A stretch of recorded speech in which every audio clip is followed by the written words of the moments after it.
Sasabak sa NBA Play-in Tournament ang Golden State Warriors kontra sa Memphis Grizzlies ngayong araw. Mahalaga ang bawat laro dito dahil ito na ang huling pagkakataon para sa parehong kupunan na makatungtong sa postseason. Ano naman kaya ang masabi ni head coach Steve Kerr tungkol dito? Yan ang malaman natin sa ulat ni teammate Rafael Bandeirel. Muling nahulog ang Golden State Warriors sa play-in tournament ngayong taon.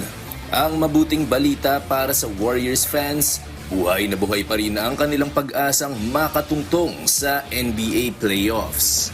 Pero ang masamang balita naman, kung sakaling makakalusot sila, ay mas maiksi na ang kanilang pahinga kumpara sa ibang teams na garantisado na ang pwesto. Hindi rin biro ang makakaharap nilang Memphis Grizzlies team na pinapangunahan ni rising star Ja Morant.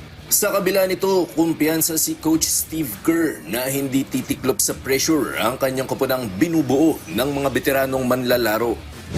Yeah, we got to turn the page quickly and move on to that game and.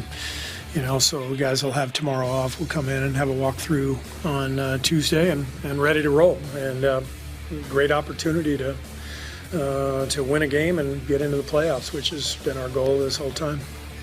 Gayunpaman, aminado si Kerr na napakahalagang maipanalo nila ang unang play-in game nang sa gayon ay mabigyan ng pagkakataong magpahinga si Steph Curry na may iniindang minor injury. Well, that's what makes Tuesday's game really important. Is if we can take care of business, then we will have 4 or 5 days before the first playoff game. So, I'm not worried about Steph. I mean, sore thumb, and he goes 7 for 12 from 3 and 36 points. So, Steph is Steph.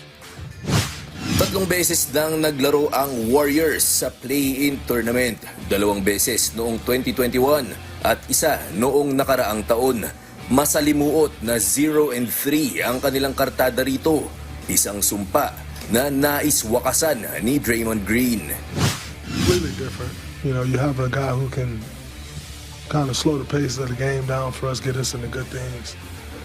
And, just having that extra added weapon, having another number one next to Steph is different, and so definitely makes us a much better team tonight. We didn't capitalize on this great game, but it makes us a much more complete team, better team.